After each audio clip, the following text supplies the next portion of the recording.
오늘 우리가 말씀을 깊이 있게 살펴보기에 앞서서 본문을 어떤 관점으로 좀 봐야 할까, 접근해야 할까를 먼저 좀 생각해 보고자 합니다.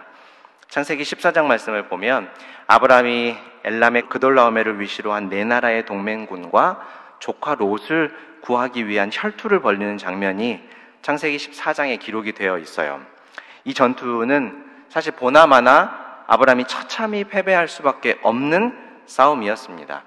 아브라함의 상대였던 네 나라 동맹군은 각 나라의 군대만으로도 아주 무시무시한 힘을 가지고 있어서 개별국의 군대와만 맞붙어도 아브라함은 정말 필패할 수밖에 없는 그런 싸움이었죠.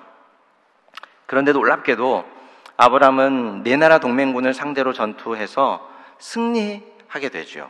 그리고 조카 롯을 구해서 돌아오게 됩니다. 뿐만 아니라 그 롯에 빼앗겼던 재물들까지 빠짐없이 다 되찾았고 전리품도 두둑하게 챙겨서 돌아오는 이 아브라함은 누가 뭐라 해도 당당한 개선장군의 모습이었습니다. 이렇게 어깨가 으쓱해서 돌아오는 아브라함 앞에 난데없이 한 사람이 나타나는데 살렘의 왕 멜기세덱이라는 사람입니다. 그 사람은 아브라함에게 뜬금없이 이런 말을 해요. 천지의 주제이시오 지극히 높으신 하나님이여 아브라함에게 복을 주옵소서. 너희 대적을 내 손에 붙이신 지극히 높으신 하나님을 찬송할지로다. 그는 먼저 하나님을 찬양하죠. 그리고 아브라함에게 너희 대적을 내 손에 붙이신 여호와를 찬양하라 이런 말을 건넵니다. 맥락을 살피지 않고 살펴보면 하나님을 찬양하라 라고 하는 그의 말이 전혀 이상하게 들리지 않지만 지금 아브라함에게는 분명히 어울리지 않는 말입니다. 그는 강력한 상대와 맞붙어서 대승을 거두고 돌아오는 오합지졸의 개선 장군이기 때문이죠. 만약에 멜기세덱의 말대로 이 전투의 승리가 하나님께서 하신 일이다 라고 하면 그의 말은 중요한 의미를 가지게 되고 이 전투의 승리가 아브라함의 승리, 그의 공으로 된 것이 아니라는 뜻이 되기 때문에 맥락을 살피면 이 말만 두고 보았을 때와 사실 완전히 다른 뜻이 될 수 있죠. 성경은 오직 하나님과 하나님의 구원에 초점을 맞추고 있어서 사람을 높이거나 칭찬하지 않습니다. 사람의 공적이나 업적을 칭송해서 그의 이름을 역사에 남겨주는 일도 허용하지 않죠. 그것이 성경의 기록 목적과 일치하지 않기 때문입니다. 같은 맥락에서 오늘 본문 앞에 기록된 사울의 회심 사건도 마찬가지예요. 우리가 9장 36절부터 읽었지만 9장 처음에 보면 사울의 회심 사건이 기록되어 있지 않습니까? 그 본문을 읽으면서 사울의 경험처럼 강렬한 신앙의 경험을 하고 싶다라거나 나는 그와 같이 강렬한 신앙의 경험이 없어서 참으로 아쉽다라는 묵상의 결과를 손에 쥐고 성경을 덮는다면 우리는 하나님께서 주신 말씀의 의도를 상당히 많이 비껴나가게 됩니다. 하나님께서 사울의 회심 사건을 통해 우리에게 말씀하시고자 하는 바는 부활하신 주 예수 그리스도의 나타나심과 왜 예수님께서 나타나시면서까지 사울을 부르시고 계시는가 그 이유, 다시 말하면 이방인도 사랑하셔서 사울을 부르시는 예수님의 크고 놀라운 사랑, 선입견이 없는 공평한 사랑으로 우리의 영혼을 채우시고 그 사역의 미래를 우리가 바라보면서 기대감과 소망으로 우리의 가슴을 부풀게 하시는 것이 바로 우리 하나님께서 사울 회심 본문을 우리에게 주신 목적이라는 것이죠. 자, 성경을 보는 이런 관점을 견지하고 오늘 본문으로 우리가 한번 들어가 보겠습니다. 욥바라는 동네가 있었대요. 그곳은 예루살렘 북서쪽 해변에 위치한 항구 도시였습니다. 욥바는 성경에 자주 언급되는 지역은 아닙니다. 여호수아 19장 46절에서 단 지파의 국경 도시로 한번 언급이 되고요. 또 요나가 하나님의 말씀에 불순종해서 지금의 스페인 남부 지역인 다시스라고 하는 곳으로 도망가려고 할 때 배를 타려고 도착한 지역이 바로 욥바라는 동네였죠. 예루살렘에서는 불과 60km 남짓 떨어져 있는 곳이고 오늘 본문에 언급된 루따라고 하는 곳은 예루살렘과 욥바의 중간 즈음에 위치하고 있습니다. 고대에도 요빠에 거기서부터 4,000km나 떨어진 다시스까지 가는 배가 왕래하고 있었던 것을 보면 아마 요빠는 교역이 활발한 꽤 중요한 항구 도시였던 것으로 우리가 예상할 수가 있죠. 요빠가 그런 항구 도시였다면 새로운 문물이 들어오는 관문이 되고 또 아마 부유한 동네이기도 했을 겁니다. 언제나 화려함 이면에는 어두운 그늘이 많이 있는 법이죠. 그런 동네에 아무도 돌보아 줄 사람이 없는 가난한 과부들이 꽤 많이 살고 있었던 모양입니다. 그곳에 다비다라는 이름을 가진 한 여인이 또 살고 있었는데 사도행전을 기록한 누가는 그녀를 가리켜서 조금 특별하고 독특한 호칭을 사용하고 있어요. 어떤 겁니까? 여제자라고 부르죠. 즉 예수님의 여제자다라고 그녀를 소개하고 있어요. 주목할 점은 다비다 외에는 그 어떤 누구에게도 성경이 여제자라는 표현을 쓰지 않고 있다라는 겁니다. 예수님을 따랐던 여인들이 여럿 있었죠. 예수님이 이 동네 저 동네 돌아다니시면서 하나님 나라의 복음을 전하실 때도 예수님을 따라다니면서 그 복음을 들었던 여인들이 참 많이 있었고, 또 본디오 빌라도의 부인처럼 남편의 직위에도 불구하고 예수님을 비유하고 나섰던 아주 용기 있는 여성도 있었고요. 또 예수님의 무덤을 찾았던 여인들도 있었고, 또 우리가 잘 알고 있는 것처럼 고린도 교회와 같이 방언하고 통역하고 별별 은사들이 많았던 교회에도 여성도들이 참 많이 있었을 텐데 왜 유일하게 다비다에게만 여제자라고 하는 칭호를 썼을까? 이 물음에 대한 대답을 통해서 오늘 헌신을 다짐하는 우리 여전도회 회원 여러분의 신앙이 한층 성숙해지고 더욱더 든든한 헌신의 삶을 살아갈 수 있기를 바랍니다. 누가는 우리에게 다비다가 선행과 구제를 많이 했다라고 증언해주고 있습니다. 사도행전 초두에 등장하는 예루살렘 교회처럼 유무상통하는 교회 공동체 차원에서 구제와 선행을 했던 것이 아니라 개인적인 차원에서 선행과 구제를 많이 하는 여인이었다라고 하면 다비다는 아마 경제적으로 꽤 여유가 있는 여인이었을 거로 우리가 예상할 수가 있어요.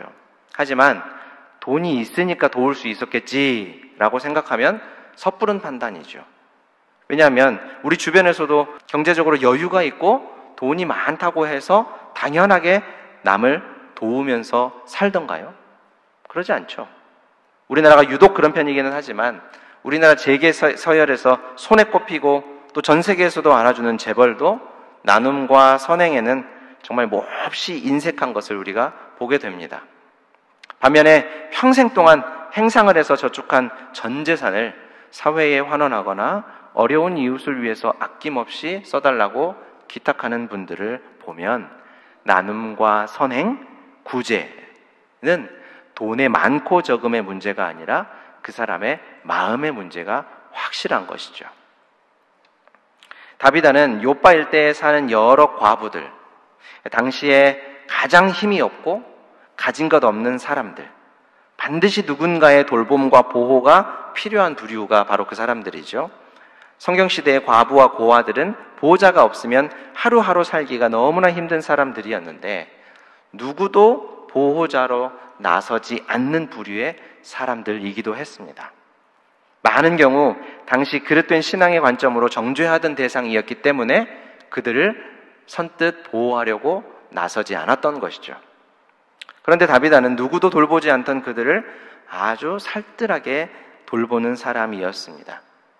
선행과 구제는 교회 여성들만 하는 허드렛 일이 아니라 초대교회 시절의 7 집사들에게 맡겨졌던 교회 사역의 아주 중요한 한 축이었습니다.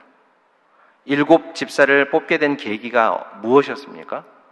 초대교회의 선행과 구제 사역에 문제가 생겼기 때문이었고 이 일을 맡을 사람을 뽑을 때 성령과 지혜가 충만하고 또 칭찬받는 사람이라는 아주 수준 높은 자격 요건을 충족하도록 요구했던 것을 생각하면 그만큼 선행과 구제의 일이 교회에서 얼마나 큰 중책인지 우리가 알 수 있는 것이죠.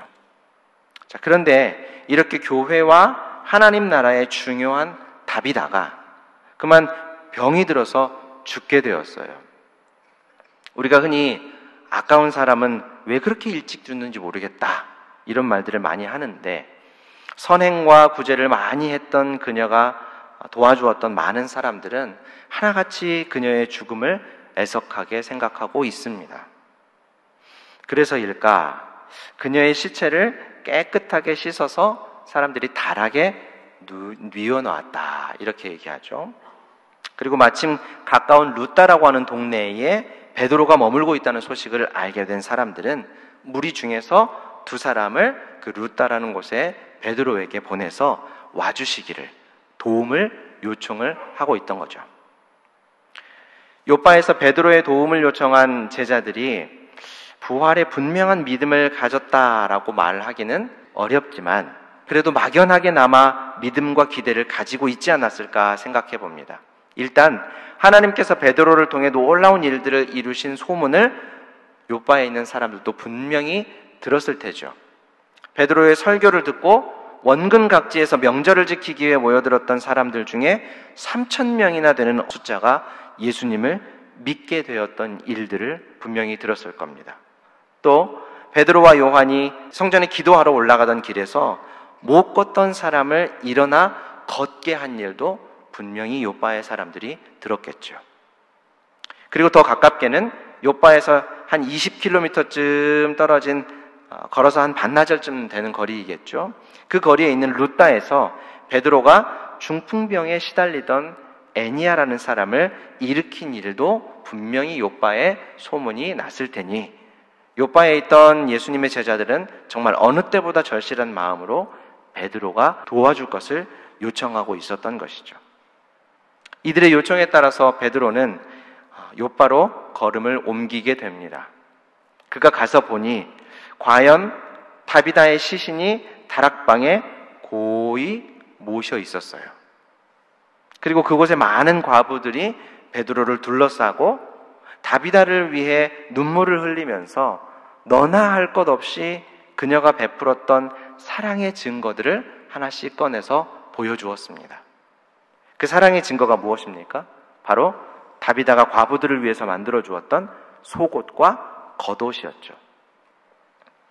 그녀들이 베드로에게 부끄러운 줄도 모르고 너나 할 것 없이 보여줬던 이 겉옷과 속옷은 다비다의 사랑의 증거일 뿐만 아니라 그곳의 과부들이 얼마나 힘든 생활을 했는지를 잘 보여주는 증거입니다. 인간이 살아가는데 꼭 필요한 것이 의식주라고 하죠. 그 중에 음식, 먹는 문제가 사는 데는 더 직접적인 영향을 줄 수 있겠지만 여성에게는 의복, 옷도 참 중요해요. 특별히 당시 과부들은 사회에서 낙인 찍힌 사람들이었기 때문에 입고 있는 옷가지들이 의외로 그 사람들에게, 그리고 그 사람들이 먹고 사는 문제에도 참 중요했습니다. 그녀들의 행색을 보면서 더 많은 차별적인 대우와 증오에 찬 눈빛을 사람들이 보내게 될 것이 뻔했기 때문이죠. 그리고 더 중요한 것은 다비다가 과부들에게 겉옷과 속옷을 지어줬다라고 하는 것을 성경이 우리에게 증언할 때에는 뭔가 신학적인 의미가 있다라고 하는 뉘앙스를 풍기는 것이기도 해요. 과부들에게 옷을 지어주었다. 그녀들의 부끄러움을 가릴 수 있는 옷을 지어주었다라고 하는 말을 들으면 여러분 뭔가 번뜩이는 생각이 있지 않습니까? 바로 하나님께서 아담과 하와의 부끄러움을 가려주시기 위해서 지어주신 가죽옷, 그 옷이 생각날 거예요. 하나님은 아담과 하와가 범죄한 후에 스스로 만들었던 무화과 나무 잎 옷으로는 그들의 부끄러움을 가릴 수 없다라고 하는 것을 아셨기 때문에 가죽옷, 생명이 희생된 가죽으로 그들의 부끄러움을 가려주셨던 것이죠. 마찬가지로 다비다는 과부들의 아픔, 그들의 부끄러움, 또 그들의 연약함을 사랑으로 가려주고 그녀들을 위로해주고 그들의 삶에 자신이 동참하고 있었던 것을 옷을 지어서 준 것을 보면 잘 알 수 있는 것입니다. 그래서 과부들은 다비다의 죽음을 더 슬퍼하고 더 나아가서 그녀를 도저히 보낼 수가 없어서, 이렇게 보낼 수가 없어서 베드로에게 도움을 간청했던 것입니다.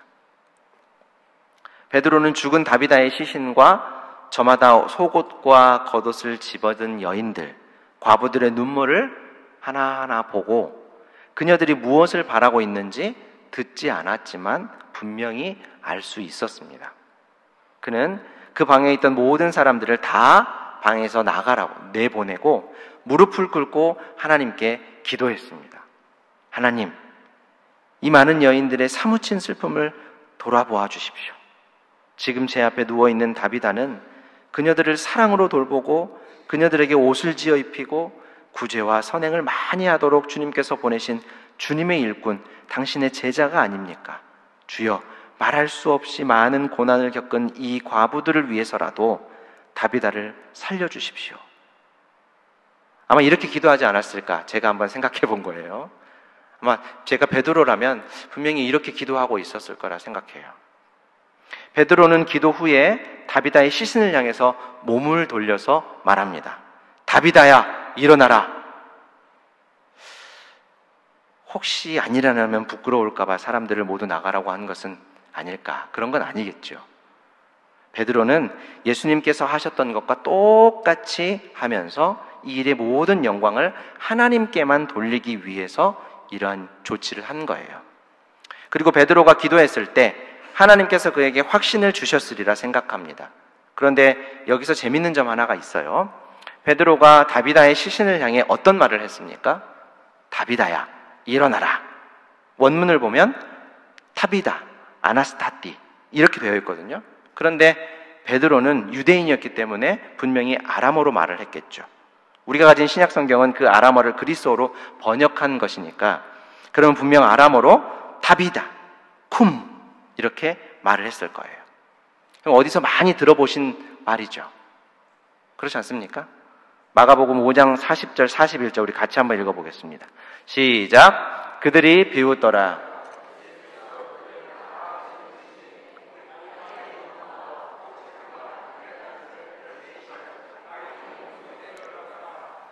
그 아이의 손을 잡고 이르시되 달리다굼 하시니 번역하면 곧 내가 내게 말하노니 소녀야 일어나라 하심이라.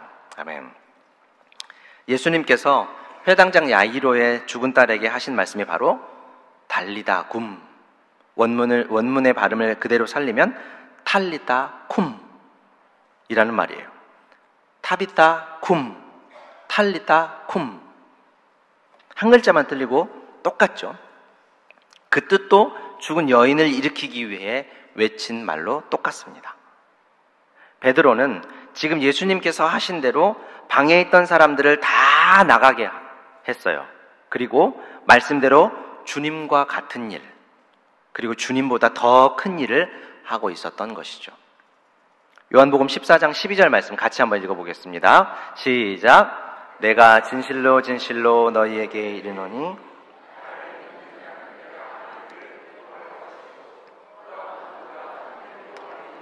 이는 내가 아버지께로 감이라. 아멘.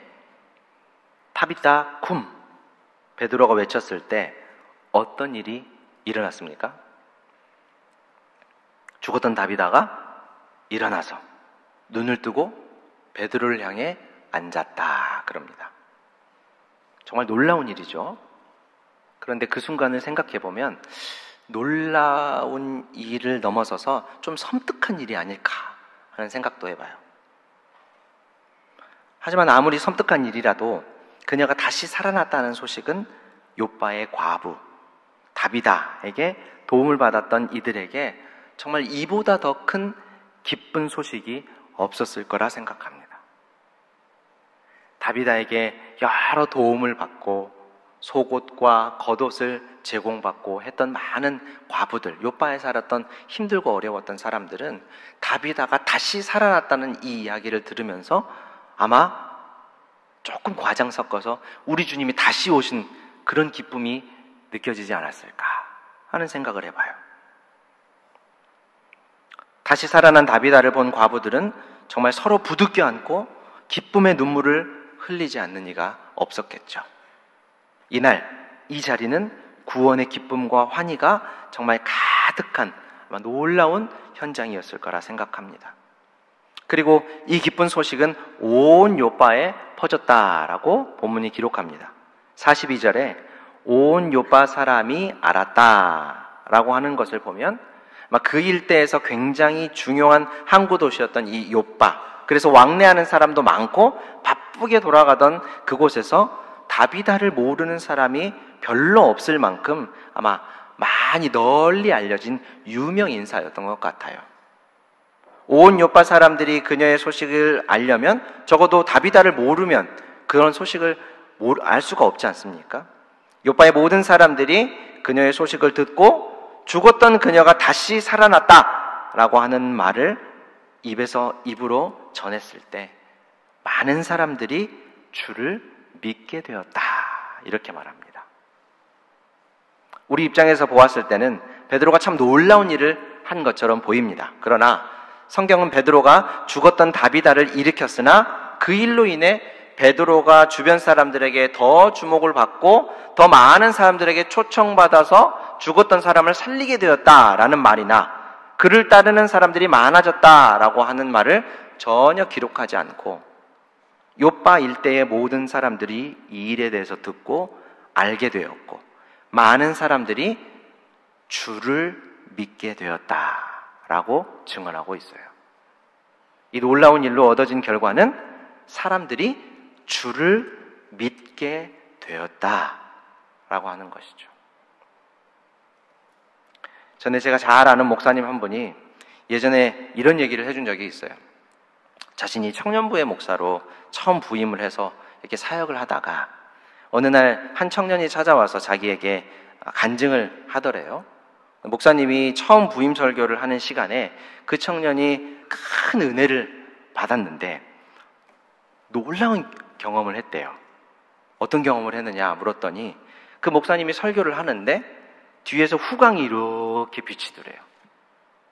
목사님이 그 얘기를 듣고 어땠겠습니까? 어깨가 으쓱해졌겠죠. 그래서 집에 이제 얼른 가서 사모님에게 자랑을 했답니다. 내가 설교를 했는데 어떤 청년이 그때 내 뒤에서 이렇게 환한 후광을 봤대, 이렇게 자랑을 했대요. 그랬더니 사모님이 그 이야기를 다 듣고 난 후에 단 1초도 망설임 없이 이렇게 얘기하더래요. 하나님께서 그 청년을 참 많이 사랑하시나 보네요. 그 청년이 참 복이네요. 그 얘기를 듣고 목사님이 한참 동안 멍하게 서 있었대요. 왜요? 자기가 잘해서 하나님께서 그런 일을 행하셨다라고 생각했던 거죠. 근데 그게 아니라는 사실을 아내를 통해서 뜻밖의 깨닫게 되니까 머리를 한 대 벙 하고 맞은 그런 기분이었던 것이죠. 무슨 말입니까? 우리가 하는 모든 일들은 다 하나님께서 하신 일이기 때문에 하나님만 돋보이고 하나님만 영광 받으셔야 한다라는 거예요. 마찬가지입니다. 설교 초두에서 말씀드린 대로 오늘 본문의 초점이 어디에 있어요? 성경의 모든 말씀은 그 초점이 하나님께 있죠. 하나님이 어떤 분이신지, 하나님께서 어떤 일을 행하셨는지, 하나님의 나라를 어떻게 설명해 보여주는지를 말하고 있는 거예요. 그런데 성경은 헌법처럼 간단 명료한 법칙이나 명제만을 기술해 놓은 책이 아니죠. 그래서 하나님께서 선택하신 특정한 사람의 삶에서 구체적인 상황을 통해 하나님을 설명하고 있는 책이기 때문에 성경 인물과 그가 처한 상황을 살펴보는 것도 중요한 부분이에요. 그래야 우리가 더 가깝게 느끼고 그 안에서 하나님이 실제로 일하시는 방법이 어떠한 것인지를 깨닫기가 쉽죠. 그래서 하나님께서 이렇게 설명을 해주시고 계신 겁니다. 오늘 본문을 다시 한번 되짚어 보면 오늘 본문은 다비다의 삶과 그녀가 섬겼던 일이라고 하는 구체적인 상황을 배경으로 하나님의 일하심을 우리에게 설명하고 있는 본문이에요. 다비다는 신약 성경에서 유일하게 여제자라고 하는 호칭을 들었던 인물입니다. 그녀는 예루살렘 교회 소속은 아니었지만 초대 예루살렘 교회의 7 집사들이 수행했던 구제와 선행의 일을 하면서 여제자라고 하는 호칭으로 성경에 기록된 유일한 여성이죠. 그런 그녀가 갑작스런 죽음을 맞이했을 때 그녀에게 도움을 받았던 요바의 많은 과부들은 베드로를 초청했고 베드로는 하나님께 기도한 후에 다비다에게 다비다야 일어나라, 타비다, 쿰! 이라고 외쳤고 하나님께서는 그녀를 일으키셨습니다. 제자는 앞서간 스승의 뒤를 그대로 따라가는 사람이죠. 또 제자는 스승이 이룬 성취의 유익과 그 영광을 직간접적으로 누리게 됩니다. 다비다는 누구의 제자입니까? 예수님의 제자죠. 그녀는 예수님께서 이 땅에 오셔서 가장 낮은 자리에서 힘없고 보호자가 없는 이들의 친구가 되어주시기를 주저하지 않으셨던 예수님의 제자죠. 그래서 다비다도 그렇게 했던 것입니다. 예수님은 택한 백성들을 위해 십자가에서 대신 죽으셨습니다. 그런데 예수님은 죄가 없으신 분이시기 때문에 하나님께서 예수님을 죽은 자 가운데서 일으키셨죠. 예수님은 죽음의 권세 아래 있지 않고 다시 살아나셔서, 다시 일어나셔서 지금도 하나님 우편에서 우리를 위해 간구하시며 구원의 일을 계속하고 계십니다. 하나님은 욥바의 과부들에게 믿음을 주셔서 베드로에게 도움을 요청하게 하셨고 베드로를 보내서 다비다를 일으키셨습니다. 다비다가 죽은 이유가 우리 예수님처럼 다른 이들의 죄를 대신해 죽은 것은 아니죠. 온 인류의 역사를 통틀어서 예수님 외에는 그 어떤 사람도 그런 일을 한 적이 없고 할 수 없고 또 할 필요도 전혀 없습니다. 예수님께서 완전하게 이루셨기 때문이죠. 그럼 다비다는요? 다비다의 죽음은 어쩔 수 없는 인간의 한계가 빚어낸 결과물입니다. 하지만 그녀가 예수님의 여제자로서 여전히 해야 할 일이 있었기 때문에, 그리고 그동안 그녀가 보여준 힘없는 이웃에 대한 지극한 사랑이 있었기 때문에 하나님께서는 그녀를 죽음 아래 두지 않으시고 일으키셨던 것이죠. 그럼 이 과정에서 베드로는 아무 역할도 하지 않았습니까? 물론 그렇진 않죠. 그도 예수님께서 야이로의 딸을 일으키신 것처럼 예수님과 같은 일을 했고 그보다 더 놀라운 일을 행하고 있었던 겁니다. 예수님의 예언대로 그가 주님의 일을 했던 것이죠. 하지만 오늘 본문은 그에게 초점이 맞춰져 있지 않고 다비다를 일으키신 우리 하나님과 하나님께서 죽은 자 가운데서 다시 일으키셔서 하나님의 나라와 택한 백성들을 위해 헌신하게 하신 다비다에게 초점이 맞추어져 있죠. 하나님은 그녀의 죽음조차 슬픔과 애도만으로 끝나지 않게 하시고 그녀를 위해 베드로를 보내시고 그녀를 다시 일으키시고 그 일을 욥바의 모든 사람들이 듣게 하시고 많은 이들이 주를 믿게 하는 놀라운 구원의 일을 행하신 겁니다. 그리고 오늘 본문 43절을 보면 이 다음 장인 사도행전 10장에서 등장하는 무두장이 시몬의 집, 베드로가 이방인에 대한 편견과 차별, 더 나아가서 혐오와 증오에 대한 그릇된 감정들과 생각들을 다 벗어버리고 사랑으로 감싸 안으면서 이방인 선교의 문을 활짝 열어젖힌 사건의 시발점이 오늘 본문 마지막 구절에 기록된 것을 우리가 볼 수 있습니다. 이처럼 그리스도 예수의 복음과 하나님의 구원의 능력은 감히 사람이 할 수 없는 일까지도 능히 할 수 있게 하죠. 우리 주님께서 하신 것처럼 자신의 목숨도 아끼지 않는 사랑으로 다른 이들을 섬기고 살리는 일을 할 수 있게 하신다라는 겁니다. 사랑하는 성도 여러분, 죽음을 이기신 예수 그리스도와 연합한 사람들, 예수 그리스도의 제자들의 삶이 바로 이렇습니다. 죽음도 두려워하지 않습니다. 죽음조차 우리를 주저앉게 하지 못합니다. 하나님은 우리의 죽음까지도 사용하셔서 하나님의 영광을 나타내시고 택하신 백성들을 구원하시는 밑거름으로 사용하십니다. 오늘 특별히 헌신을 다짐하는 우리 여전도회 회원 여러분도 다비다와 같은 우리 주님의 여제자로 헌신하기를 축원합니다. 그럴 때 우리 하나님께서 여러분의 헌신과 수고를 온전히 사용하셔서 하나님의 영광을 나타내실 것은 분명한 일입니다. 또 여러분의 헌신과 수고를 통해 많은 이들이 위로와 소망을 얻게 하실 것입니다. 때때로 육체의 한계를 마주할 때에는 일어나라, 쿰! 선포하셔서 능히 일어나 주를 위해 영원토록 능력 있게 일하며 살 수 있도록 우리 하나님께서 일하실 것입니다. 오늘 헌신을 다짐하는 여전도의 모든 회원 여러분들과 또 같은 마음으로 예배에 참석한 우리 모두가 이러한 믿음과 헌신의 삶을 힘있게 살아가시기를 주님의 이름으로 축원합니다. 사랑과 은혜가 풍성하신 하나님 우리 아버지, 오늘도 오전과 오후에 걸쳐서 은혜의 보좌 앞으로 우리를 인도하시니 참으로 감사합니다. 주께서 우리를 주를 섬기며 사는 주의 백성으로, 주님께서 맡겨주신 일을 충성스럽게 감당하는 주님의 종으로, 주님의 뒤를 기쁨으로 따라가는 주님의 제자로 불러주신 은혜에 감사하여 이 시간도 주 앞에 헌신을 다짐하며 예배를 드립니다. 주님, 우리 삶을 사용하여 하나님의 영광을 나타내시옵소서. 우리 삶에 극복되지 않는 한계가 있음에도 헌신하며 주를 섬길 수 있게 하시고, 우리의 수고를 통하여 이웃이 위로를 얻고 살아가는데 격려가 되게 하여 주셨사오니, 주님, 이 놀라운 주의 일들을 온전히 감당할 수 있도록 우리에게 지혜와 능력을 주옵소서. 지치고 낙심될 때 일어나라 쿰 명령하시고 능히 감당할 수 있는 능력을 주시는 주님을 믿고 바라보며 이기게 하여 주옵소서. 다비다를 일으키신 하나님이 우리 하나님이심을 흔들리지 않는 믿음으로 믿고 의지함으로 주께서 맡기신 귀한 일들을 감당하게 하여 주옵소서. 예수님의 이름으로 기도합니다.